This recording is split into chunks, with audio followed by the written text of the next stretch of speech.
Bismillahirrahmanirrahim. Alhamdulillahirabbil alamin wassalatu wassalamu ala asrofil anbiya'i wal mursalin nabiyina Muhammad wa ala alihi wa sahbihi wa man tabi'ahum bi ihsanin ila yaumiddin. Amma ba'du.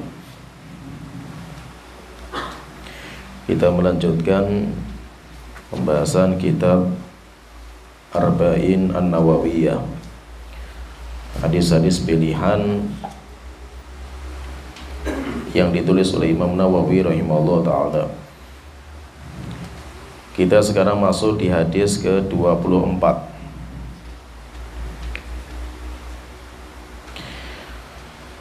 Al-Imam Nawawi rahimahullah ta'ala beliau berkata, An Abi Dzarrin radhiyallahu anhu anin Nabi sallallahu alaihi wasallam fima yarwi an rabbih azza wa jalla annahu qala. Dari Abu Dzar radhiyallahu anhu dari Rasulullah sallallahu alaihi wasallam terhadap apa yang beliau riwayatkan dari Tuhan beliau, bahwasanya Allah Ta'ala berfirman. Ini hadis seperti ini dinamakan dengan hadis qudsi. Hadis qudsi itu adalah hadis di mana Rasulullah meriwayatkan dari Allah Ta'ala. Jadi yang berbicara adalah Allah Ta'ala, tetapi firman Allah yang tidak dimasukkan di dalam Al-Quran, karena firman Allah itu banyak. Semua kitab suci itu adalah firman Allah Ta'ala. Taurat, Injil, Zabur, Al-Quran itu firman Allah Ta'ala. Dan firman Allah itu tidak terbatas. Maka ada di antara firman Allah itu yang disebutkan oleh Rasulullah dalam hadis, sehingga hadis seperti itu dinamakan dengan hadis qudsi. Dan enggak semua hadis qudsi itu sahih. Nanti tetap sahih tidaknya berbicara tentang riwayat, jalur riwayatnya itu sahih atau tidak. Tetapi dinamakan dengan qudsi. Qudsi itu agung, hadis yang sangat mulia, karena Rasulullah meriwayatkan dari Allah Ta'ala. Allah Ta'ala berfirman dalam hadis qudsi, Ya ibadi inni haramtu dzulma ala nafsi wa ja'altuhu bainakum muharraman fala tadzalamu. Wahai hambaku, sesungguhnya aku telah mengharamkan kezaliman atas diriku, dan aku jadikan kezaliman itu sesuatu yang haram di antara kalian. Fala tadzalamu, maka janganlah saling menzalimi. Ya ibadi kullukum dhalun illa man hadaituhu fastahduni ahdikum. Wahai hamba-hambaku, sesungguhnya kalian itu sesat. Semua kalian itu sesat, kecuali orang yang aku berikan petunjuk. Maka mintalah petunjuk kepadaku, niscaya akan saya berikan petunjuk. Ya ibadi kullukum ja'iun illa man at'amtuhu fastat'imuni ut'imkum. Wahai hamba-hambaku, sesungguhnya kalian itu semuanya lapar. Semua kalian itu kelaparan, kecuali orang yang aku berikan makanan. Maka mintalah makanan kepadaku, niscaya akan aku berikan makanan kepada kalian. Ya ibadi kullukum arin illa man kasautuhu fastaksuni aksukum. Wahai hamba-hambaku, sesungguhnya kalian itu semuanya telanjang, kecuali orang yang aku berikan pakaian. Maka mintalah pakaian kepadaku, niscaya akan saya berikan pakaian kepada kalian. Ya ibadi innakum tukhti'una bil-laili wan-nahar wa ana aghfiru dzunuba jami'an fastaghfiruni aghfir lakum. Wahai hamba-hambaku, sesungguhnya kalian senantiasa berbuat salah, berbuat dosa siang dan malamnya, dan aku senantiasa mengampuni dosa-dosa kalian. Maka mintalah pengampunan kepadaku, niscaya akan aku ampuni dosa kalian. Ya ibadi innakum lam tablughu durri fatadurruni wa lan tablughu naf'i fatanfa'uni.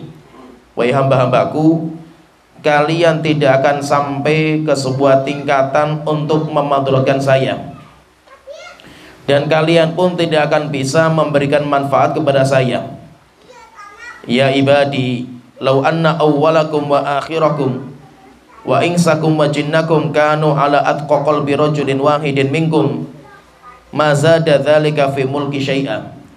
Wahai hamba-hambaku, jika seandainya orang pertama di antara kalian sampai yang akhir, manusia kalian dan jin kalian, semuanya menjadi orang yang paling taat beribadah, tidak akan menambah ibadah kalian itu terhadap kekuasaan saya sedikit pun. Ya ibadi law anna awwalakum wa akhirakum wa insakum wa jinnakum kanu ala afjari qalbi rajulin wahidin minkum ma naqasa dzalika min mulki syai'a.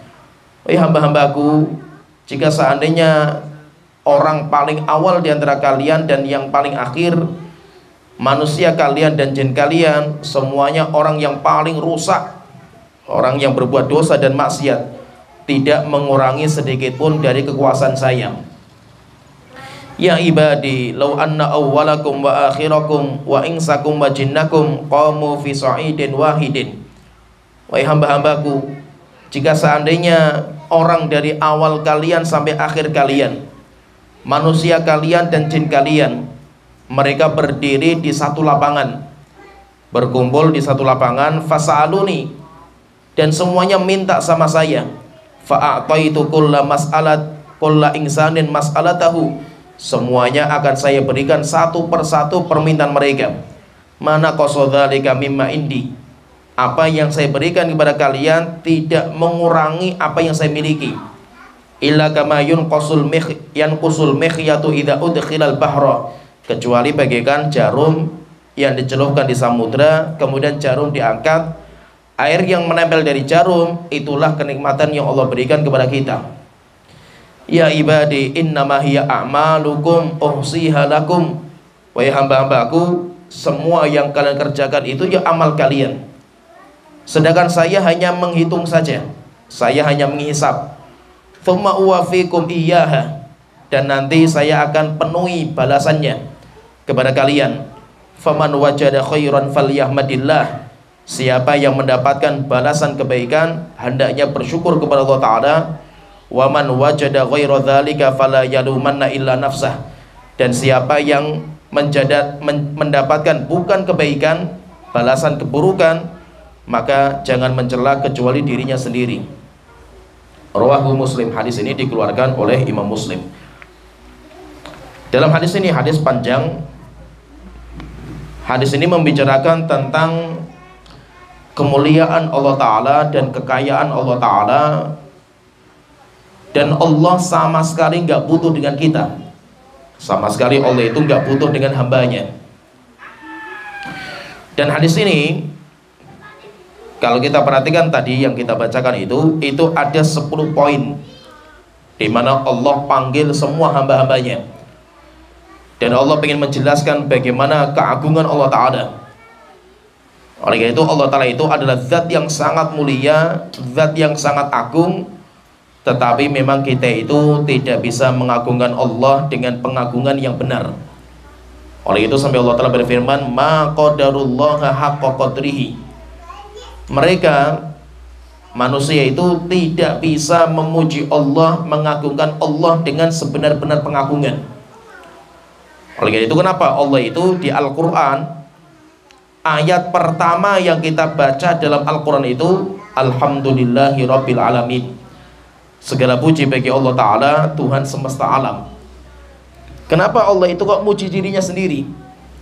Di ayat pertama di Al-Quran itu Allah muji diri sendiri, karena tidak ada yang pecus dalam memuji Allah Ta'ala, sehingga terpaksa Allah muji dirinya sendiri. Sampai Nabi kita Muhammad SAW beliau bersabda, berkata dalam doa beliau, la uhsi thana'an alaika anta kama athnaita ala nafsik. Tuhanku, saya tidak bisa menghitung berapa jumlah pujian yang harus saya berikan kepada Engkau. Harus berapa yang saya puji kepada Engkau, itu harus berapa itu. Anta kama athnaita ala nafsik, Engkau adalah zat yang paling terpuji sebagaimana yang telah Engkau puji diri sendiri. Yaitu sebagaimana Engkau telah memuji diri Engkau sendiri, itu yang terbaik wis. Yang terbaik, yang paling bisa memuji Allah itu siapa? Ya Allah sendiri. Sedangkan kita semuanya itu nggak ada yang bisa memuji Allah Ta'ala, mengagungkan Allah dengan sebenar-benar pengagungan. Di sini Allah Ta'ala mengatakan kepada semua kita, semua hamba-hambanya, ada 10 poin yang Allah Ta'ala bicarakan di sini. Poin yang pertama, Allah Ta'ala berfirman, ya ibadi inni haramtu dzulma ala nafsi. Hamba-hambaku, sesungguhnya aku telah mengharamkan kezaliman atas diriku sendiri. Yaitu Allah itu tidak mungkin berbuat zalim. Wa ja'altuhu bainakum muharraman. Dan kezaliman itu saya jadikan haram juga di antara kalian.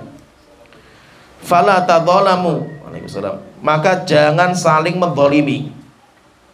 Jangan saling menzalimi, sehingga kezaliman itu, semua bentuk kezaliman itu hukumnya diharamkan. Oleh itu Rasulullah SAW beliau mengatakan, "Adz-dzulmu dzulumatun yaumal qiyamah." Kezaliman itu kegelapan nanti di hari kiamat. Siapa yang dia itu punya kezaliman, hendaknya segera menyelesaikan sekarang. Rasulullah mengatakan, "Man kanat indahu madzlamatun li akhihi."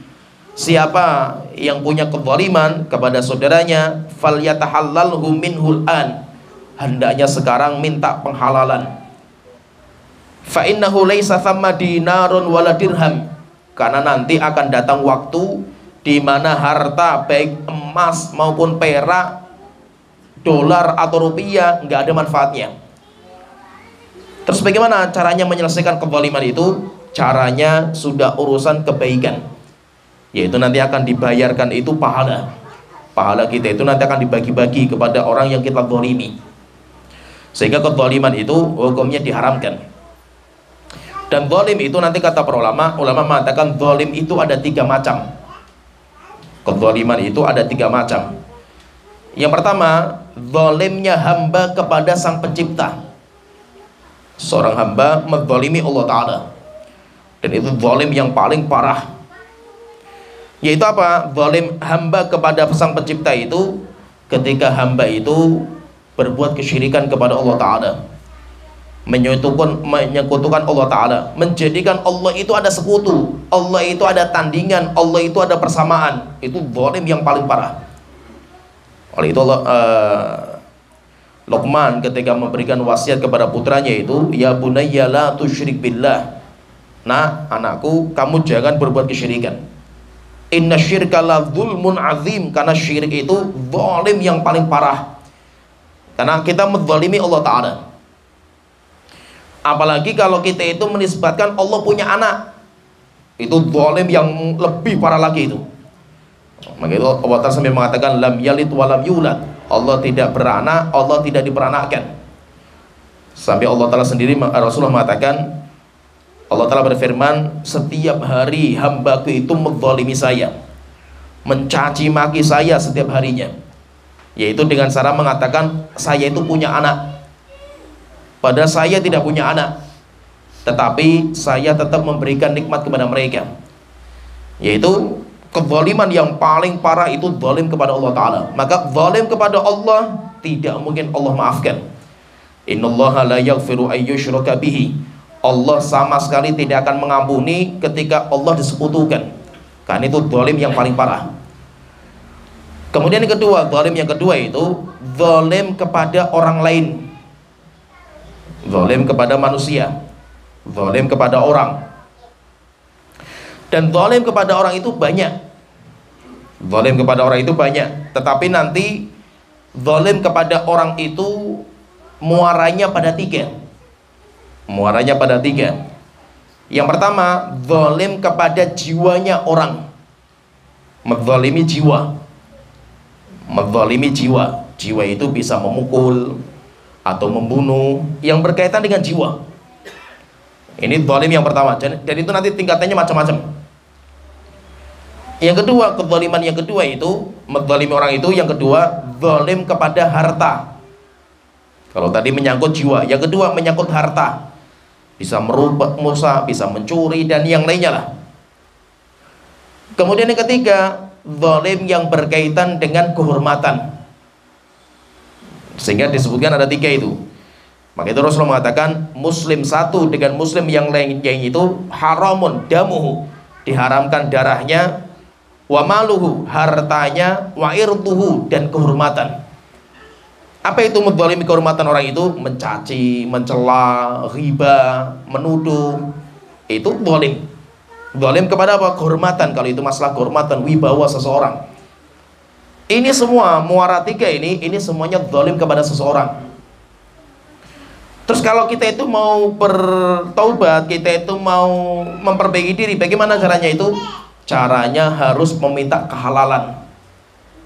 Minta kehalalan. Jika memang kezaliman itu menyangkut masalah jiwa, kita minta kehalalan.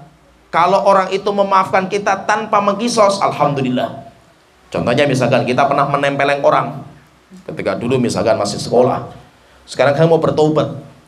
Terus bagaimana caranya itu? Caranya saya datang ke orang itu, minta penghalalan. Saya dulu pernah nempeleng kamu, saya tolong dimaafkan.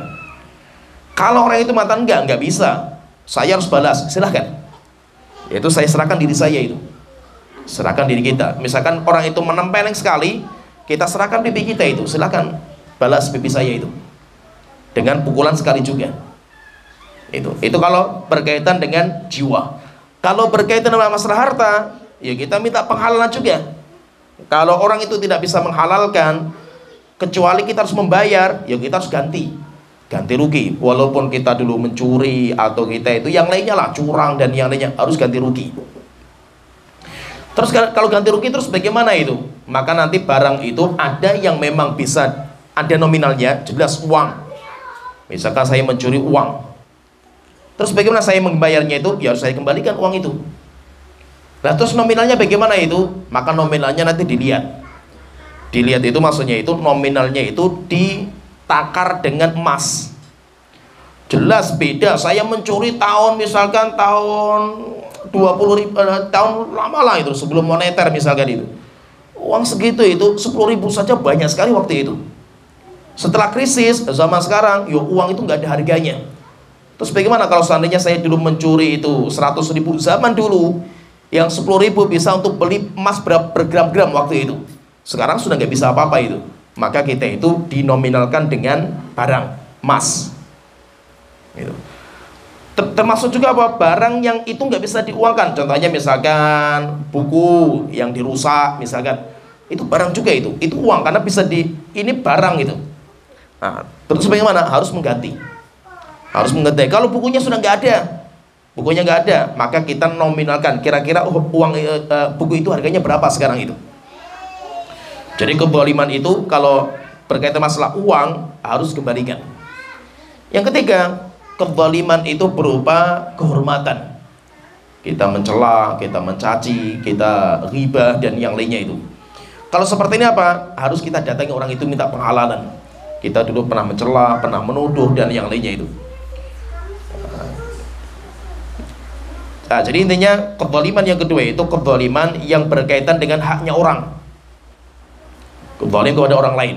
Kemudian yang ketiga, zalim kepada diri sendiri. Zalim kepada diri sendiri, yaitu maksudnya zalim kepada diri itu apa? Dia itu mengamalkan amalan, dengan sebab amalan itu akhirnya dirinya akan diazab. Apa itu? Dosa dan maksiat. Dosa dan maksiat. Kita berbuat dosa dan maksiat itu kita zalim, tapi zalimnya kepada diri sendiri. Maka semua dosa itu sebenarnya zalim. Semua dosa itu zalim, tetapi nanti tingkatannya berbeda-beda. Nah, jadi poin yang pertama yang Allah telah singgung di sini masalah kezaliman. Allah mengharamkan untuk dirinya berbuat zalim, sehingga Allah tidak mungkin menzalimi. Maka kezaliman itu dijadikan sesuatu yang haram untuk kita, untuk manusia kita semua. Kemudian poin yang kedua, Allah telah mengatakan, ya ibadi kullukum dhalun illa man hadaituhu. Wahai hamba-hambaku, semua kalian itu sesat semua itu. Dan itu hukum asal manusia. Hukum asal manusia itu sesat, kecuali kalau Allah berikan hidayah, kecuali orang-orang yang saya berikan hidayah. Fastahduni ahdikum, mintalah hidayah kepada saya, niscaya Allah nanti akan memberikan hidayah kepada kalian. Sehingga hidayah itu murni milik Allah Ta'ala. Hidayah itu murni milik Allah Ta'ala, dan Allah nanti akan memberikan hidayah kepada siapa yang Allah kehendaki. maka nanti Allah akan memberikan hidayah kepada siapa yang Allah kehendaki, Allah akan menyesatkan siapa yang Allah kehendaki. Siapa yang Allah berikan hidayah, pasti dia itu akan bahagia.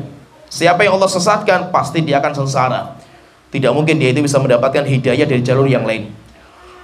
Oleh itu Allah telah berfirman, "May yahdillahu fahuwal muhtad." Siapa yang Allah berikan hidayah, dialah orang yang mendapatkan petunjuk. Wa may yudlil falan tajid lahu waliyyan mursyidah.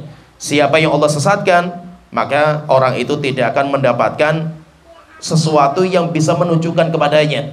Kenapa? Karena hidayah itu milik Allah Ta'ala. Sehingga hukum asalnya itu kita semuanya itu dalam kondisi sesat kita ini.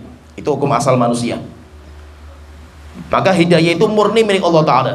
Dan hidayah itu, karena itu murni Allah Ta'ala, maka hidayah itu dinamakan dengan mauhibah. Hidayah itu diistilahkan oleh para ulama itu kayak mauhibah. Mauhibah itu kayak hadiah. Sehingga Allah akan memberikan hadiah kepada siapa saja yang Allah cintai. Nggak mungkin semuanya dikasih hadiah. Hadiah itu akan diberikan kepada siapa yang paling Allah cintai.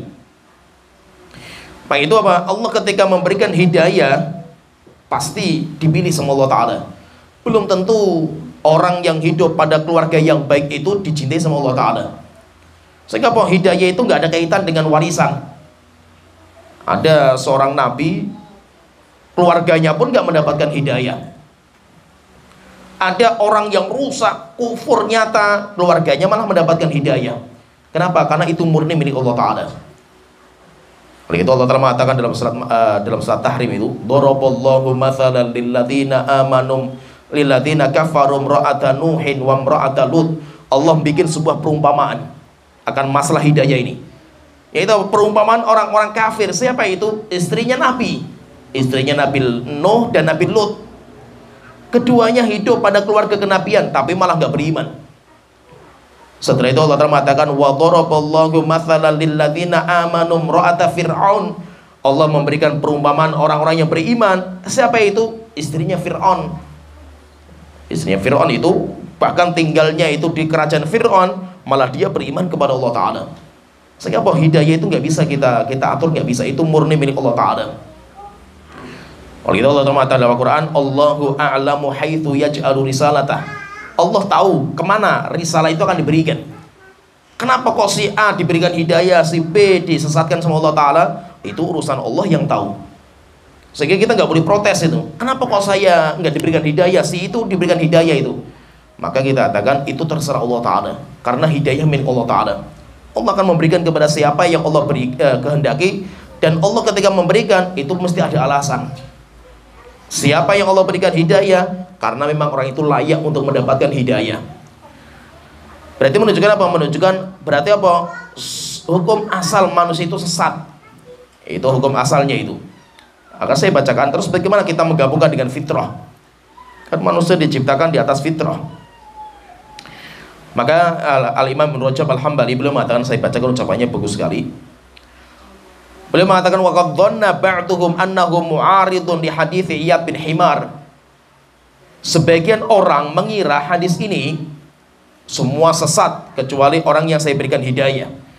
Hadis ini itu bertolak belakang dengan hadis dari Iyad bin Himar. Dari Rasulullah SAW beliau bersabda, Allah Ta'ala berfirman juga, "Khalaqtu ibadi hunafa." Aku menciptakan hambaku itu dalam kondisi hanif. Dalam ayat yang lain mengatakan muslimin, hukum asal mereka itu muslim. Fajtalat humus syayatin, kemudian syaitan datang untuk menyambar mereka, untuk memangsa mereka, sampai akhirnya syaitan itu merusak fitrahnya mereka. Berarti kalau kita perhatikan itu ada dua dalil. Yang satu menunjukkan bahwa Allah semua kalian itu sesat kecuali yang saya berikan hidayah. Tapi ada dalil juga yang mengatakan semua manusia itu diciptakan semuanya itu muslim. Setelah itu datang syaitan untuk menyesatkan mereka. Berarti kesesatan itu datang setelahnya. Nah, akhirnya bahwa seakan-akan kontradiksi. Maka beliau mengatakan falaysa kadzalika. Enggak, ini enggak kontradiksi. Ini bisa kita kompromikan, bisa. Fa innallaha ta'ala khalaqa bani Adam wa fatarahum ala qabul Islam. Allah itu menciptakan manusia. Manusia itu diciptakan dia itu punya fitrah. Fitrah itu apa? Fitrah itu bukan sempurna, bukan. Fitrah itu kesiapan untuk menerima hidayah. Jadi fitrah itu apa? Kesiapan. Wal maili ilaihi duna ghairihi. Dan fitrah itu apa? Condongnya orang itu untuk menuju hidayah. Wa tahayyu lidzalika. Dan dia itu sudah mempersiapkan dirinya untuk menerima hidayah. Wal istidadu lahu bil quwwah. Dan dia itu punya kemampuan, punya keinginan, mampu untuk menerima hidayah. Jadi manusia itu diciptakan di atas fitrah. Fitrah itu apa? Kesiapan dia untuk menerima hidayah. Lakin la budda lil abdi min ta'limil islami bil fi'li. Tapi kalau kita itu pengen mendapatkan hidayah, yo kita itu harus mencari hidayah, belajar. Demikian juga kita itu yang bersungguh-sungguh untuk mencari hidayah. Fa innahu qabla ta'lim jahilun la ya'lamu syai'an. Karena orang itu sebelum belajar dia itu bodoh. Orang itu diciptakan dalam kondisi bodoh. Kama qala ta'ala, sebagaimana Allah Ta'ala berfirman dalam surat An-Nahl ayat 78, wallahu akhrajakum min butuni ummahatikum la ta'lamuna syai'a. Allah mengeluarkan kalian dari perut ibu kalian dalam kondisi bodoh, nggak tahu apa-apa. Wa qala lin Nabi sallallahu alaihi wasallam, dan Allah Ta'ala mengatakan kepada Nabi Muhammad, wa wajadaka dhallan fahada. Allah mendapatkan engkau ya Rasulullah dalam kondisi sesat. Setelah itu Allah memberikan hidayah kepada engkau. Wal muradu, yang dimaksud dengan ayat ini, wajadaka ghaira alimin bima 'allamaka minal kitabi wal hikmah.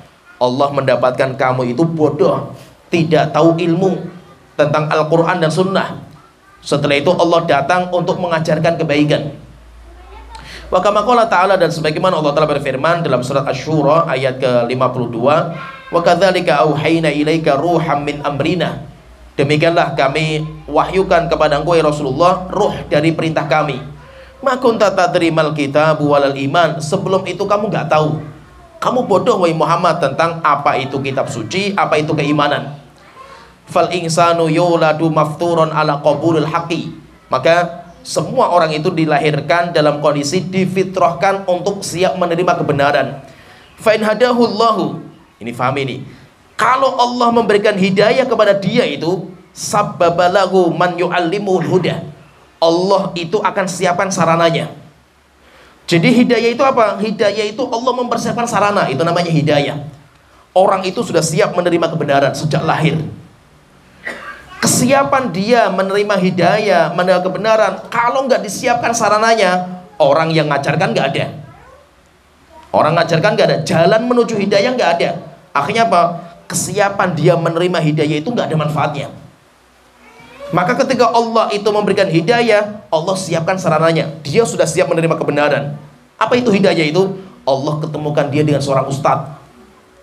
Allah ketemukan dia sama teman-teman yang baik. Allah kenalkan kepada dia pengajian. Allah berikan hidayah kepada dia untuk duduk di majelis ilmu. Akhirnya dia belajar agama-agama yang benar. Setelah itu apa? Kesiapan fitrah dia untuk menerima kebenaran, wadahnya itu sudah siap itu. Setelah itu ada orang yang mengisi itu. Akhirnya apa? Hidayah itu bisa diterima dalam diri dia. Kenapa? Karena Allah siapkan sarananya itu. Fasara muhtadiyan bil fi'li. Setelah itu baru dia itu mendapatkan hidayah secara praktek langsung. Awalnya itu dia itu siap menerima hidayah dengan kekuatan dirinya itu.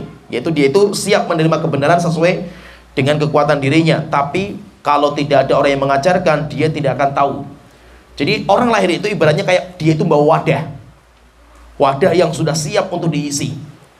Kalau wadah ini nggak ada yang mengisi, ya tidak ada manfaatnya wadahnya itu.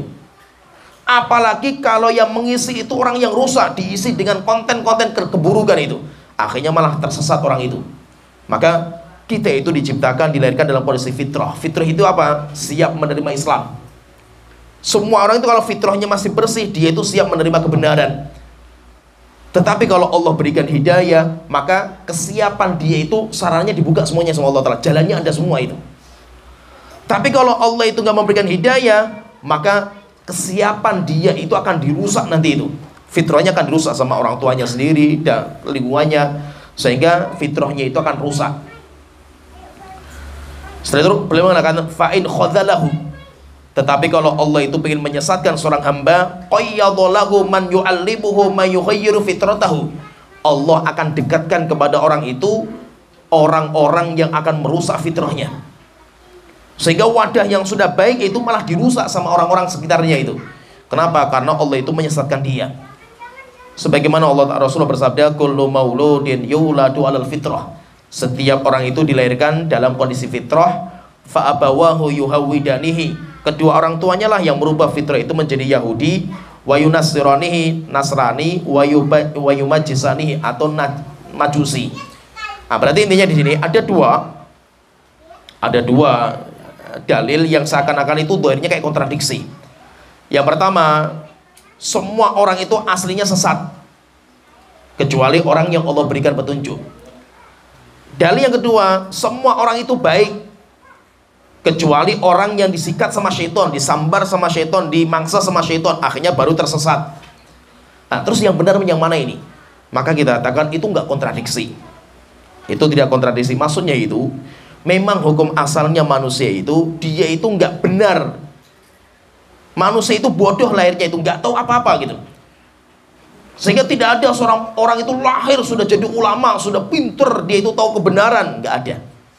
Orang lahir itu nggak punya apa-apa, dia itu bodoh. Tapi dia itu punya fitrah. Fitrah itu apa? Siap untuk menerima kebenaran. Maka ketika orang itu yang sudah siap menerima kebenaran, Allah berikan hidayah dengan cara dikenalkan ustadz, dikenalkan teman-teman yang baik. Setelah itu ada yang mengajarkan kebenaran. Kalau fitrahnya itu masih bersih, maka fitrahnya langsung menerima kebenaran itu. Tidak pikir-pikir. Kenapa? Karena fitrahnya masih bersih. Tapi ketika fitrahnya sudah dirusak sama keluarganya sendiri, orang tuanya, akhirnya hidup pada keluarga kekufuran. Datang Nabi Muhammad. Nabi Muhammad datang memberikan hidayah. Orang itu susah sekali menerima. Kenapa susah menerima? Karena fitrahnya sudah dirusak sama keluarganya. Fitrahnya sudah dirusak sama lingkungan masyarakatnya itu. Sehingga apa? Kenapa kok orang itu susah menerima kebenaran itu? Bukan karena kebenaran itu gak masuk akal dia, bukan karena kebenaran itu gak masuk fitrah dia, masuk gitu loh. Tapi dia itu punya kerusakan dalam fitrahnya itu. Akhirnya dia itu tidak bisa menerima kebenaran. Oleh itu semua kita itu sesat. Semua kita itu sesat, tapi Allah sudah memberikan perangkat. Perangkatnya apa? Allah sudah memberikan kesiapan kita untuk menerima hidayah. Nanti kalau Allah berikan petunjuk, berarti apa? Allah akan mudahkan semua jalannya. Allah akan mudahkan semua jalannya. Tapi kalau Allah sesatkan, maka jalannya akan ditutup. Sehingga kesiapan dia menerima hidayah itu nggak ada manfaatnya. Kemudian setelah itu beliau membahas pembahasan bagus sekali. Imam Ibn Rajab ini, Al-Hambali, beliau mengatakan wa amma su'alul mu'min minallahi al-hidayata. Sedangkan orang Islam ketika dia kok minta sama Allah hidayah. Pertanyaan, yang kita minta itu hidayah apa itu? Hidayah yang kita minta itu hidayah apa? Maka beliau mengatakan fa innal hidayata naw'an. Hidayah itu ada dua. Hidayah itu ada dua. Yang pertama, hidayatun mujmalatun. Hidayah global.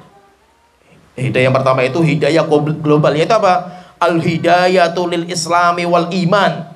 Hidayah sarana petunjuk untuk bisa masuk Islam dan beriman. Itu Allah akan memberikan jalan kepada dia untuk bisa masuk Islam, untuk bisa beriman. Itu namanya hidayah mujmalah. Dan itu sudah didapatkan bagi orang yang beriman dan orang mukmin. Misalkan kita alhamdulillah, kita itu bisa mendapatkan hidayah mujmalah ini. Kita masuk Islam, kita beriman, itu sudah dimudahkan. Kenapa? Karena kita lahir di keluarga yang seperti itu. Sehingga hidayah yang ini kita nggak mencari itu. Hidayah yang mujmalah kita nggak mencari, tapi itu warisan dari orang tua kita. Kita sudah mendapatkan itu dari orang tua kita. Pertanyaan, lah kalau kita sudah dapat itu, terus kita minta apa lagi itu? Ihdinas siratal mustaqim, Tuhanku berikan kepada saya hidayah jalan yang lurus. Terus kita minta apa lagi ini? Kan kita sudah punya gitu. Maka ada hidayah kedua, dinamakan dengan hidayatun mufassalatun. Hidayah yang rinci. Kalau tadi global, kemudian yang kedua rincian hidayah. Yaitu apa? Hidayatuhu ila ma'rifati tafasiri ajza'il imani wal islam. Allah akan memberikan sarana untuk mengetahui rincian-rincian Islam dan iman. Kalau tadi kan globalnya, orang cuma masuk Islam, orang cuma masuk iman. Cuma kan rincian Islam itu apa? Islam itu kayak bangunan yang sangat lengkap. Kalau itu Allah Ta'ala mengatakan udkhulu fisilmi kafah, masuklah Islam ke dalam agama, masuklah ke dalam agama Islam itu totalitas, masuk. Diistilahkan dengan masuk, udkhul. Diistilahkan dengan masuk. Berarti apa? Kita itu berislam itu kayak kita itu masuk rumah gitu. Kalau hidayah yang pertama itu baru dapat kunci. Kita sudah dapat kepemilikan rumah itu, kita sudah dapat kuncinya itu. Tapi kita belum tahu, oh dalam Islam itu rupanya ada sholat, oh rupanya ada puasa, ada dosa ini, sholat itu apa, kan kita belum tahu ini. Maka kita disuruh masuk sampai dalam-dalamnya itu. Maka kalau kita masuk rumah itu, kita cek itu rumah kita, oh rumahnya itu ada 3 kamar, oh setiap kamar itu ada ranjangnya, ada WC-nya, oh ruang tamunya itu ada kursinya, ini kita pelajari semua itu. Sehingga bahwa totalitas kita masuk ke dalamnya itu. Maka hidayah mujmalah itu kuncinya, kunci masuk surga yaitu apa? Kita masuk Islam, kita itu beriman, itu kuncinya. Sedangkan hidayah mufassalah itu kita tahu dalam-dalamnya itu. Kita pengen tahu dalam-dalamnya itu. Lah, itu yang kita minta setiap hari kepada Allah Ta'ala. Hidayah dalam sholat kita minimal 17 kali itu. Kita minta itu yang kedua ini. Yaitu apa? Intinya Islam itu kalau kita perhatikan, intinya itu apa? Islam itu intinya cuma 2. Kalau pengen tahu dalam-dalamnya Islam itu 2. Yang pertama apa? Kita itu memiliki ilmu nafi, berilmu. Kemudian yang kedua, kita itu mengamalkan ilmu itu. Kalau kita itu Islam, kita sudah masuk Islam, kita sudah beriman, kita dimudahkan untuk belajar, mengetahui ilmu nafi, dan kita dimudahkan oleh Allah untuk mengamalkan, maka kita itu sudah dapat dua-duanya hidayah itu. Hidayah di atas hidayah lah. Ada orang yang sudah masuk Islam, dimudahkan masuk Islam dia itu. Ada orang dimudahkan untuk beriman, tapi tidak dimudahkan untuk mengetahui dalam-dalamnya Islam. Sehingga belajar, nggak pernah belajar, nggak pernah mengamalkan. Allah menutup pintu untuk menuntut ilmu itu, menutup pintu untuk mengamalkan ilmu. Maka orang itu belum mendapatkan hidayah yang sempurna. Karena hidayah yang sempurna itu, mujmalah itu, yaitu hidayah di mana itu kumpulan antara ilmu nafi dan amal soleh. Oleh itu intinya kalau kita perhatikan berarti semua kita itu sesat. Semua itu kita sesat kecuali orang yang diberikan hidayah sama Allah Ta'ala. Maka hidayah itu mintanya kepada Allah Ta'ala. Baik hidayah mujmalah, kita masuk Islam, itu murni Allah yang memberikan. Atau yang kedua, hidayah mufassolahnya, yaitu kita pengen tahu rincian Islam, kemudian kita itu bisa mengamalkan rincian Islam itu juga milik Allah Ta'ala. Sehingga Rasulullah SAW itu diperintahkan sama Allah Ta'ala, waqul, katakan wahai Rasulullah dalam doa kamu, Rabbi zidni ilma, Tuhanku tambahkan terus ilmu kepada saya. Kenapa? Ini nggak pernah berhenti itu. Sehingga kalau bicara masalah hidayah yang mufassalah itu, semua kita itu kurang, nggak ada yang sempurna. Sehingga kenapa kita minta kepada Allah hidayah setiap harinya itu? Karena masalah ilmu dan amal itu kita itu banyak kekurangan. Nggak ada yang sempurna dua-duanya, kecuali hanya Nabi Muhammad SAW. Ada orang yang diberikan kemudian untuk belajar, tapi dia itu susah untuk mengamalkan. Ada orang yang Masya Allah rajin sekali mengamalkan kebaikan, tapi ditutup pintu untuk belajar. Sehingga amalannya itu saja, nggak nambah-nambah, karena ilmunya nggak nambah gitu. Sehingga apa? Orang yang bisa menggabungkan antara dua-duanya ini, ilmu nafi dan amal soleh itu di hidayah di atas hidayah. Oleh itu kita minta sama Allah Ta'ala itu setiap hari. Yang kita minta bukan Islam, kita sudah masuk Islam gitu. Kita ketika mengatakan ihdinas siratal mustaqim, Tuhanku berikan kepada kami jalan yang lurus, hidayah, kita sudah masuk Islam. Bukan Islam yang kita minta, karena kita alhamdulillah sudah masuk Islam itu. Tapi yang kita minta itu rincian Islam. Rincian Islam itu kayak apa sih? Oh, Islam itu ada sholat. Sholat itu apa sih? Oh, sholat itu adalah ibadah dimulai dengan takbiratul ihram sampai salam. Takbiratul ihram itu apa sih? Oh, takbiratul ihram itu mengatakan Allahu Akbar dengan mengangkat tangan. Ngangkat tangan itu apa sih? Nah itu perhatian semuanya itu sampai kita tahu dalam-dalamnya itu. Itu namanya hidayah mufassalah. Dan itu yang kita minta sama Allah Ta'ala. Sehingga kita minta sama Allah Ta'ala itu apa? Minta hidayah mufassalah. Kalau hidayah mujmalah kita sudah punya. Kemudian selanjutnya Allah Ta'ala berfirman, Poin yang ketiga, kullukum ja'iun illa man at'amtuhu. Semua kalian itu adalah orang-orang yang lapar. Semua kalian itu kelaparan. Kalian itu nggak punya apa-apa, makanan minuman nggak punya, kecuali orang yang saya berikan makanan. Maka mintalah makanan kepadaku, niscaya akan saya berikan makanan.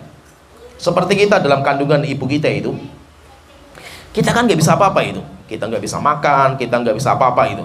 Tapi alhamdulillah Allah itu menanggung rezeki kita. Sehingga apa? Nggak perlu kita khawatir akan rezeki kita. Ada Allah yang menanggung kita itu. Maka rezeki itu nggak usah dicari. Difahami? Rezeki itu nggak usah dicari. Kenapa? Karena sudah ada yang memberikan gitu. Tapi rezeki itu kita jemput. Rezeki itu kita jemput. Kita kerja itu bukan mencari rezeki. Kita kerja itu untuk menjemput rezeki kita masing-masing. Vlognya itu sudah ada. Anda itu dapatnya berapa setiap hari itu sudah ada. Sudah ada. Bahkan ketika kita dalam rahim ibu kita itu, umur 121 hari, datang malaikat mencatat rezeki kita. Wahai Tuhanku, rezekinya orang ini berapa? Sekian, ditulis sama malaikat. Sehingga semua kita sudah ada. Kita nggak usah pusing mikir orang lain. Oh, si fulan dapat segini, saya dapat segini. Itu sudah ada masing-masing. Maka itu apa? Cara mencari rezeki itu bisa di copy paste. Kan kerjaan itu bisa di copy paste. Orang bisa niru-niru kerjaan orang lain itu. Jadi bisa SOP bisa di copy paste, cara bisa di copy paste, tapi hasilnya nggak bisa di copy paste. Sehingga apa? Kita nggak usah pusing misalnya masalah rezeki itu. Tenang saja, semuanya sudah ditanggung. Kalaupun kita itu mengejar rezeki, ada orang yang cari duitnya mati-matian itu. Rezeki itu tidak bisa rezeki itu tidak bisa dicari dari semangatnya orang yang mencari. Mau semangatnya kayak apa, tetap nggak akan menambah rezeki dia. Dan rezeki tidak akan lari dari orang-orang yang malas mencari rezeki. Rezeki pun akan datang kepada dia. Mau dia semangat, mau dia malas-malesan, jatah rezeki itu akan datang kepada dia masing-masing. Rezeki itu kayak kematian, akan mengejar orang itu kemana saja dia berada. Demikian juga rezeki akan mengejar orang itu kemana saja dia itu berada. Maka kita masih punya Allah, nggak ada yang perlu kita khawatirkan. Selama masih punya Allah Ta'ala itu, kita masih punya Allah itu, masalah rezeki ngapain kita pusing mikir masalah rezeki itu. Yang perlu kita pikirkan itu akhirat kita. Kita kerja, silakanlah kita bekerja itu. Tapi kerja itu hanya ikhtiar. Kita hanya berusaha. Hasilnya itu sudah bukan urusan kita. Oleh kita apa? Kita nggak usah pusing mikir masalah hasil. Hasilnya itu kita serahkan kepada Allah Ta'ala. Mau kita itu ada orang yang bisnis, pakarnya bisnis lah dia itu. Modalnya kuat, SOP-nya matang, sistemnya marketingnya hebat. Tetapi kalau memang Allah nggak takdirkan, bangkrut juga. Ada orang yang usaha nggak ada SOP, nggak ada modal, nggak ada apa-apa lah, marketing nggak ada, tapi jadi orang kaya raya itu. Kenapa? Karena itu nggak bisa di-copy paste masalah hasil itu. Yang bisa di-copy paste itu sistemnya, tapi hasil nggak bisa. Sehingga nanti rezeki kita itu ditanggung sama Allah Ta'ala. Setelah itu Allah Ta'ala mengatakan, ya ibadi kullukum arin illa man kasautuhu. Oh ya hamba-hambaku, semua kalian itu hidupnya itu telanjang. Seperti kita lahir dari perut ibu kita nggak bawa pakaian sama sekali. Maka mintalah pakaian kepada saya, niscaya aku akan memberikan pakaian kepada kalian. Sehingga bahwa kita itu miskin, gak punya apa-apa. Antumul fuqara, Allah Ta'ala mengatakan kalian semua itu fakir, miskin kalian itu kepada Allah Ta'ala. Wallahu huwal ghaniyul hamid, sedangkan Allah Maha Kaya Raya. Oleh karena itu, kalau kita itu sadar bahwasanya kita itu miskin, kita nggak punya apa-apa, semua yang kita miliki itu semuanya pemberian dari Allah Ta'ala, maka kalau kita kaya itu kita nggak akan sombong. Kenapa? Karena kita tahu itu semuanya milik Allah Ta'ala. Kalaupun kita miskin, kita nggak pernah sedih meratapi nasib. Kenapa? Karena kita tahu itu pun juga dari Allah Ta'ala. Oleh itu, seorang muslim itu hidupnya bahagia. Bahagia dalam miskinnya, bahagia dalam kayanya. Orang muslim itu bahagia dalam sehatnya, bahagia dalam sakitnya. Kenapa? Karena semuanya sama bagi kita itu. Sehingga kita itu nggak usah mikir hasil. Yang kita pikir itu adalah usaha. Yang penting kita sudah berusaha, itu tanggung jawab kita sudah selesai. Hasilnya kita serahkan kepada Allah Ta'ala. Selama masih punya Allah, gak mungkin kita mati karena kelaparan. Kita masih punya Allah Ta'ala. Wong cacing saja gak punya mata, gak punya otak, gak punya tangan, gak punya kaki saja bisa hidup. Gede-gede lagi hidup, gemuk-gemuk kan gitu. Oh, kita punya tangan, punya kaki kita, itu harganya berapa tangan kita, kaki kita itu mahal sekali itu. Sehingga terkadang orang itu bingung masalah rezeki itu. Saya mau kerja nggak punya modal gitu. Mata kamu itu modalnya berapa gitu? Kamu sudah punya modal, tubuh kamu itu triliunan modalnya kan itu. Kok kita khawatir gitu masalah rezeki kan itu? Seakan-akan apa? Modal itu harus uang gitu. Saya apa kuntang kelantung, nggak punya apa-apa. Kenapa? Saya nggak punya modal itu. Tangan kamu itu sudah berapa miliar harganya itu? Kaki kamu itu sudah berapa miliar harganya itu? Mata kamu itu sudah berapa itu? Modal kamu itu besar sekali itu. Saya apa? Yang penting itu kamu gerak biasa. Yang penting kamu itu berusaha. Nanti urusannya itu, takdirnya itu serahkan kepada Allah Ta'ala. Sehingga kita semuanya itu butuh sama Allah Ta'ala. Kita jangan bergantung kepada kekuatan diri.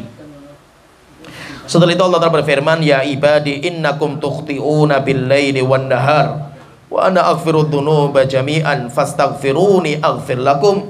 Wahai hamba-hambaku, sesungguhnya kalian itu semuanya itu orang-orang yang jatuh dalam dosa dan maksiat, bergelimang dosa dan maksiat kalian itu, dan saya senantiasa mengampuni dosa-dosa kalian. Maka mintalah ampun akan dosa kalian kepada saya, niscaya nanti akan saya ampuni. Jadi kita ini manusia, kita itu senantiasa bergelimang dosa dan maksiat. Dosa kita sudah nggak bisa dihitung. Dosa dari sumber mata kita, dari mulut kita, dari telinga kita, tangan kita, pikiran kita, itu sudah berapa itu setiap hari itu. Tapi alhamdulillah Allah itu maha pengampun. Walaupun kita itu datang kepada Allah membawa satu bumi dosa itu, bukan hanya satu gunung, bukan hanya satu samudra, bumi. Selama kita itu nggak berbuat kesyirikan, Allah akan mendatangkan satu bumi juga pengampunan. Sehingga Allah telah berfirman dalam hadis qudsi itu, ya ibadi lau ataitani bi qurabil ardi khotoya. Wahai hambaku, jika seandainya kamu nanti datang kepada saya di hari kiamat bawa satu bumi dosa, tapi ketika kamu datang kamu tidak berbuat kesyirikan, la ataituha bi qurabiha maghfiratan, akan kami datangkan satu bumi juga pengampunan. Yaitu apa? Inna rahmati wasi'at ghadabi. Rahmatnya Allah, pengampunan Allah itu lebih cepat daripada azabnya Allah Ta'ala. Sehingga alhamdulillah itu Allah itu maha pengampun. Sehingga kalau kita itu berbuat dosa dan maksiat, pintu tobat itu masih terbuka. Kita tidak lebih parah lah daripada para sahabat, pecandu khomer, garong, begal, mereka pezina. Ketika mereka bertobat kepada Allah, diampuni semuanya sama Allah Ta'ala, dan akhirnya mereka menjadi orang yang hebat. Kita alhamdulillah masih mending kita itu nggak terlalu parah sampai mereka itu. Tetapi terkadang apa? Malasnya kita untuk bertobat. Kita menunda-nunda tobat, nanti datang ajal, setelah itu baru kita mau bertobat, akhirnya nggak ada manfaatnya. Kemudian berikutnya Allah Ta'ala mengatakan, ya ibadi innakum lam tablughu dhurri fatadurruni wa lan tablughu naf'i fatanfa'uni. Hambaku, kalian itu tidak bisa membantukan saya dan tidak bisa memberikan manfaat kepada saya. Sehingga apa? Kalian semuanya itu nggak ada yang bisa sampai kepada Allah Ta'ala. Kalian mau ibadah, Allah nggak butuh ibadah kita. Kalian mau berbuat dosa dan maksiat, dosa kalian pun nggak membantukan Allah Ta'ala, karena Allah nggak butuh kita. Maka ketika Allah itu nggak butuh kita, kita harus pahami bahwa kita itu ibadah itu kembali kepada kita sendiri. Kita berbuat dosa dan maksiat yang kita kerjakan itu juga kembali kepada diri kita sendiri. Sedangkan Allah nggak butuh kita. Kalaupun Allah akan musnahkan kita, diganti dengan makhluk yang baru, gampang bagi Allah Ta'ala. Sehingga bahwa jangan sampai kita itu mengatakan Allah itu butuh sama saya.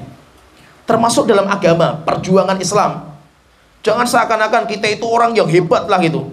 Seakan-akan kalau nggak ada saya dakwah itu nggak jalan itu. Anda itu siapa gitu? Sejak zaman dulu Islam jalan terus itu tanpa Anda kan gitu.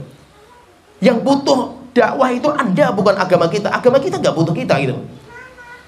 Oleh itu kalau kita perhatikan, kenapa kok Islam itu nggak kenal orang gitu? Islam itu dari dulu nggak kenal orang. Dan sampai sekarang sudah beribu tahun Islam itu masih jaya. Walaupun musuh kita kayak apa musuh kita itu. Tapi apa? Islam gak kenal siapa kita. Anda mau ikut berjuang, nama Anda akan diabadikan. Kalau tidak, Anda akan ditinggal gitu. Dulu Allah itu memberikan hidayah itu kepada orang Mekah. Nabinya diutus dari mereka, coba bayangkan. Itu kan hidayah mahal sekali itu. Allah berikan kepada orang-orang Arab Mekah. Tapi rupanya malah mereka gak menerima. Malah hidayah disia-siakan itu. Akhirnya apa? Nabi Muhammad pindah ke Madinah. Namanya Madinah diangkat sama Allah Ta'ala. Sehingga orang-orang Madinah menjadi orang yang paling mulia lah. Ya, yang pertama jelas muhajirin, yang pertama kali menerima Rasulullah SAW. Setelah itu pindah ke orang-orang Ansor. Hatta walaupun setelah itu masuk Islam orang-orang Mekah top-top lah itu. Khalid bin Walid masuk Islam terakhir.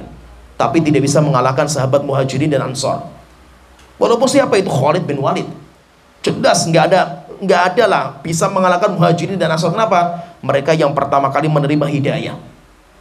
Ketika orang-orang Arab mulai mereka malas belajar agama itu, mereka malas mempertahankan agama itu, akhirnya generasi sahabat hilang. Setelah itu masuk generasi tabi'in yang menjadi ulama-ulama yang menjadi rujukan dunia itu dalam agama itu, bekas-bekas budak yang dulu menjadi tawanan perang, masuk ke negeri Islam, mereka masuk Islam, tahu Islam yang benar, mereka belajar mati-matian, budak-budak ini. Akhirnya zaman tabi'in, penguasa agama semuanya budak. Sampai orang-orang Arab mengatakan, kami sekarang dipimpin sama budak-budak kami itu. Kenapa? Islam gak kenal anda itu. Sehingga yang muncul siapa itu? Hasan al-Basri, Atha bin Abi Robah, itu semuanya budak semua. Orang-orang Arab belajar sampai budak waktu itu. Setelah itu berlalu waktu lagi itu, sampai akhirnya masih ada orang Arab lah yang dikuatkan itu masih ada.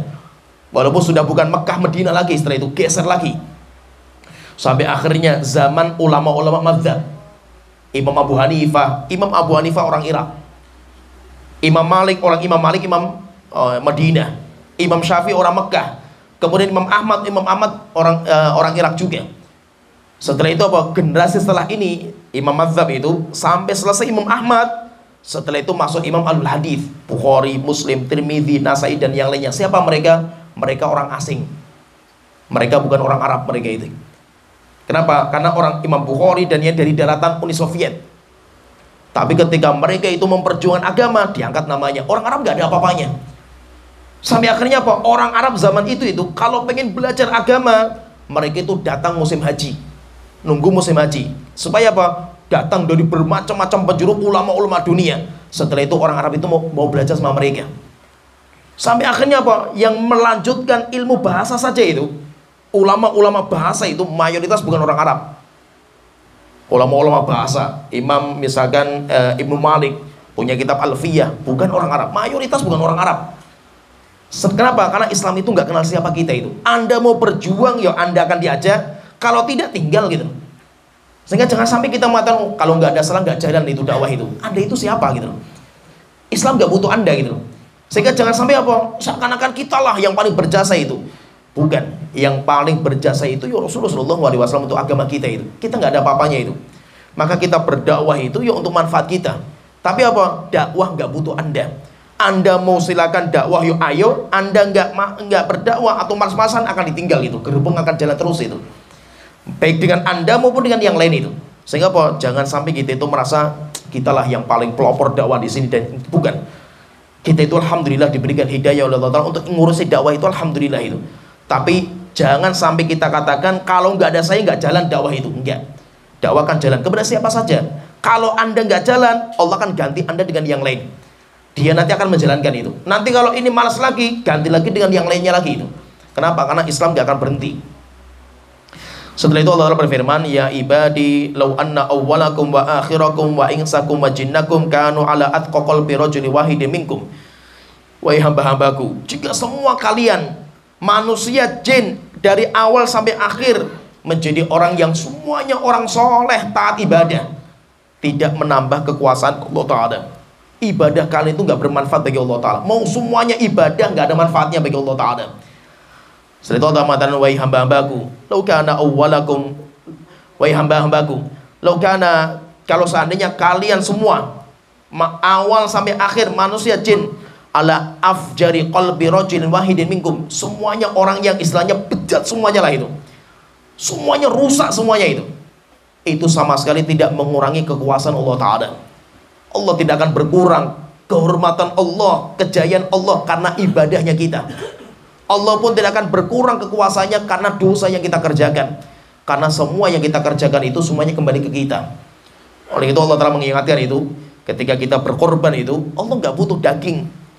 Siapa yang butuh daging? Kan kita yang makan gitu. Maka kita bahwa kita ibadah itu kembalinya ke kita sendiri. Kita berbuat dosa, dosanya kembalinya ke kita sendiri. Sedangkan Allah nggak butuh. Oleh itu kalau seandainya sampai Allah Ta'ala mengatakan, laulam tudhnibu, jika seandainya kalian itu nggak berbuat dosa dan bertaubat. Yang Allah inginkan kita itu kenapa ditakdir berbuat dosa? Karena Allah pengen taubatnya kita. La dhahaballahu bikum, Allah akan musnahkan kalian semuanya. Setelah itu Allah akan ganti dengan kaum yang mereka itu bertobat kepada Allah Ta'ala. Berbuat dosa kemudian bertobat kepada Allah Ta'ala. Allah gampang untuk mengganti satu makhluk, hatta manusia dimusnahkan semuanya, ganti makhluk yang lain gampang bagi Allah Ta'ala. Sehingga Allah nggak butuh kita sama sekali.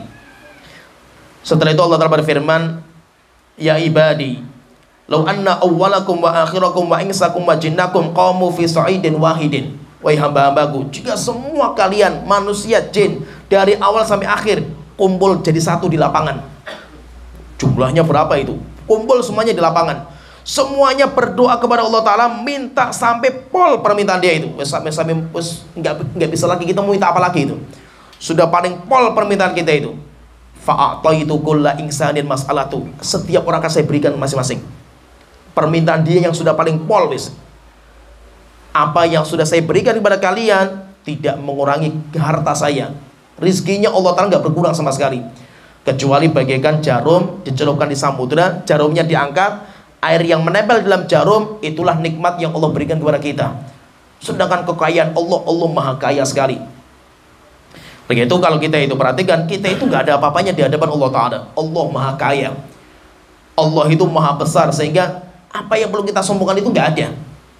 Bahkan digambarkan sama para ilmuwan itu, alam semesta yang Allah ciptakan itu, kan kita sekarang berdiri di atas bumi itu. Bumi itu kayak debunya alam semesta itu.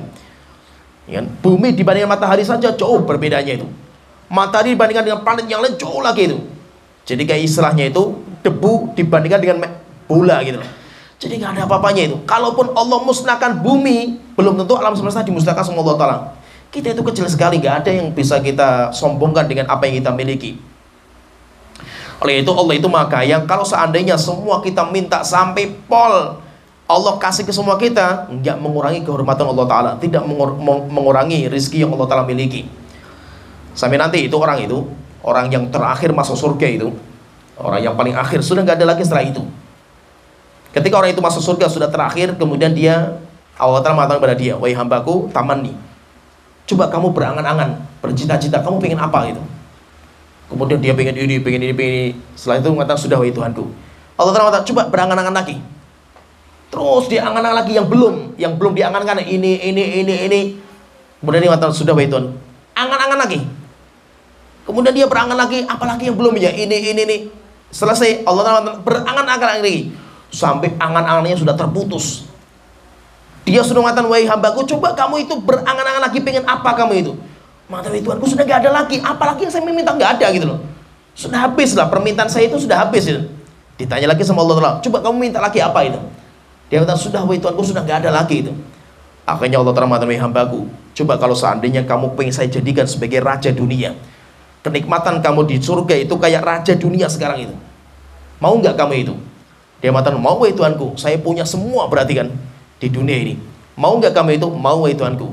Maka Allah Ta'ala mengatakan, sudah kalau seperti itu, kamu saya berikan 10 kali lipat dari dunia dan seisinya. 10 kali lipatnya. Sehingga raja-raja di raja itu nggak ada apa-apanya dengan dia. Dia 10 kali lipatnya itu. Akhirnya ketika dia mendapatkan kenikmatan 10 kali lipat dari dunia, dia itu merasa orang yang paling tinggi derajatnya di surga itu. Padahal dia itu orang paling rendah derajatnya di surga Allah Ta'ala. Tapi apa? Dia merasa paling tinggi karena nikmatnya luar biasa lah itu. Oleh itu apa? Yang diberikan oleh Allah sekarang itu nggak ada apa-apanya, sedikit sekali yang Allah Ta'ala berikan itu. Allah maha kaya. Maka tidak perlu kita itu takut masalah dunia kita. Kemudian setelah itu yang terakhir Allah Ta'ala mengatakan, ya ibadi innama hiya a'malukum uhsiha lakum. Wahai hamba-hambaku, amal-amal kalian itu ya amal kalian. Sehingga silakanlah kalian itu beramal untuk diri kalian masing-masing lah itu, sekuat tenaga kalian itu. Kalau saya itu hanya menghitung, saya itu hanya menghisap, itu tugas saya. Maka itu ya amal kalian, kalian yang mengerjakan, saya akan menghitungnya itu. Tsumma uhsiha lakum, saya nanti akan menghitungnya, menimbangnya. Tsumma uwafikum iyyaha, kemudian nanti baru saya berikan balasan sesuai dengan kadar amal-amal kalian. Faman wajada khairan falyahmadillah, siapa yang mendapatkan balasan kebaikan, rupanya dia itu masuk surga. maka hendaknya muji sama Allah Ta'ala. Kenapa? Karena orang itu nggak bisa masuk surga kecuali rahmatnya Allah Ta'ala. Oleh itu ketika kita masuk surga itu, orang pertama kali masuk surga yang dia ingat cuma Allah Ta'ala. Maka orang yang masuk surga itu pertama yang dia baca mesti dia itu mengatakan Alhamdulillah, segala puji bagi Allah Ta'ala. Walaupun lafadznya beda-beda, ada yang mengatakan Alhamdulillahilladzi shadaqana wa'dah, segala puji bagi Allah yang telah jujur akan janjinya dulu. Dulu kita dijanjikan kalau kita sholat, puasa, ini kita akan masuk surga. Alhamdulillah sudah ditunaikan sama Allah Ta'ala. Ada juga yang kita mengatakan Alhamdulillahilladzi adhaba anil hazan, segala puji bagi Allah yang telah mencabut rasa capek, lelah, letih sekarang ketika kita masuk surga. Atau kita akan mengatakan, wahai Tuhan, segala puji bagi Allah Ta'ala yang telah memberikan hidayah kepada kami sampai kami bisa masuk surga ini. Itu semuanya hidayah Allah Ta'ala. Wa ma kunna linahtadiya laula an hadanallah. Kita nggak bisa mendapatkan hidayah seperti ini kalau Allah tidak memberikan hidayah. Sehingga apa? Kita itu kalau nanti mendapatkan balasan baik dari Allah Ta'ala, falyahmadillah, memujilah Allah Ta'ala. Kenapa? Kita bisa sholat itu karena Allah yang memberikan hidayah. Kita bisa puasa, kita sekarang bisa belajar, itu semuanya dari Allah Ta'ala, bukan karena kita. Kita awalnya semuanya sesat kita ini. Oleh itu Rasulullah SAW sampai beliau mengatakan, la yadkhulal jannata ahadun bi amalihi. Tidak ada seorang pun yang bisa masuk surga dengan amalnya. Amal yang dia kerjakan gak bisa memasukkan ke surga. Akhirnya Rasulullah ditanya, Rasulullah, apakah demikian juga engkau? Maka Rasulullah mengatakan, saya juga seperti itu. Amal saya gak bisa memasukkan surga, kecuali illa ayyataghammadanillah birahmatin minhu wa fadl, kecuali kalau Allah mengaruniakan rahmat kepada saya. Saya masuk surga itu karena rahmat Allah Ta'ala. Tapi amal saya itu nanti akan menaikkan derajat saya di surga. Jadi perbedaan amal kita itu nanti akan membedakan tingkatan derajat kita di surga. Kalau masuk surganya kita, itu semuanya dengan rahmat Allah Ta'ala, bukan amal kita. Setelah itu Rasulullah mengatakan, siapa yang mendapatkan balasan kebaikan, falyahmadillah, hendaknya memuji Allah Ta'ala. Wa man wajada ghayra dzalika fala yalumanna illa nafsah. Tapi siapa yang mendapatkan balasan kejelekan, rupanya masuk neraka jahanam, jangan mencela kecuali dirinya sendiri. Kenapa? Karena Allah sudah jelaskan jalan-jalannya itu. Sudah diutus Nabi kepada kita, sudah diturunkan kitab suci kepada kita, sudah datang dai-dai yang menyeru. Kok kita itu masih nggak percaya? Maka nanti silahkan kita sendiri akan menanggung resikonya. Sampai akhirnya nanti apa? Orang-orang itu menyesal ketika dia itu masuk neraka jahanam. Allah Ta'ala mengatakan, wa yauma ya'uddu dhalimu ala yadayhi. Ingat orang-orang zalim ketika menggigit jari mereka. Yaitu maksudnya apa? Menyesal yang luar biasa sampai giginya itu untuk menggigit jari mereka itu. Apa kata mereka itu? Yaqulu ya laitani takhadtu ma'ar rasuli sabila. Jika seandainya dulu saya mengikuti jalannya Nabi. Ya laitani lam attakhid fulanan khalila. Wahai jiwa, jika seandainya dulu kamu tidak menjadikan si A dan si B sebagai panutan. Laqad adallani anidz dzikri, sungguh dia telah menyesatkan saya dari jalan yang benar ini. Oleh itu kita itu perlu bersyukur kepada Allah Ta'ala ketika kita itu diberikan hidayah sama Allah Ta'ala, dibukakan semua jalan lahir. Kita bisa beriman, kita bisa menuntut ilmu, kita bisa punya komunitas untuk bisa mengamalkan bareng-bareng. Itu semuanya hidayah di atas hidayah. Kita perlu bersyukur kepada Allah Ta'ala. Yang penting apa? Yang penting kita berjuang pengen masuk surga. Kita berjuang pengen selamat dari api neraka jahanam. Hasilnya nanti kita serahkan kepada Allah Ta'ala. Kalau kita sudah berjuang, tapi nanti akan dimudahkan sama Allah Ta'ala. Oleh itu usaha kita itu akan mendekatkan kita ke takdir kita masing-masing. Takdir kita itu apa sih? Kita nggak tahu takdir kita sebelum terjadi. Tapi usaha kita itu akan mendekatkan. Siapa yang dimudahkan untuk berbuat kebaikan, itu sebagai pendekat dia kepada takdir dia, yaitu apa? Masuk surga. Siapa yang dimudahkan untuk berbuat dosa dan maksiat, berarti dia itu didekatkan kepada takdir dia, yaitu apa? Takdirnya itu menjadi penghuni neraka jahanam. Oleh itu kita perlu bersyukur sama Allah Ta'ala. Hidayah itu mahal. Hidayah itu nggak bisa diuangkan. Hidayah itu tidak bisa dijual belikan. Hidayah itu nggak ada harganya dengan dunia dan seisinya. Maka jangan sekali-kali kita korbankan hidayah gara-gara dunia. Terlalu murah sekali hidayah itu kalau ditakar dengan dunia itu. Dunia dan seisinya nggak ada apa-apanya dibandingkan dengan hidayah Allah Ta'ala. Ya sebenarnya di sini pembahasan kita alhamdulillah sudah selesai hadis yang panjang ini. Kita nanti pertemuan berikutnya kita akan masuk di hadis yang ke-25. Ya sampai di sini wa akhiru da'wana alhamdulillahirabbil alamin sallallahu alaihi wa sallam wa ala alihi wa sahbihi ajmain.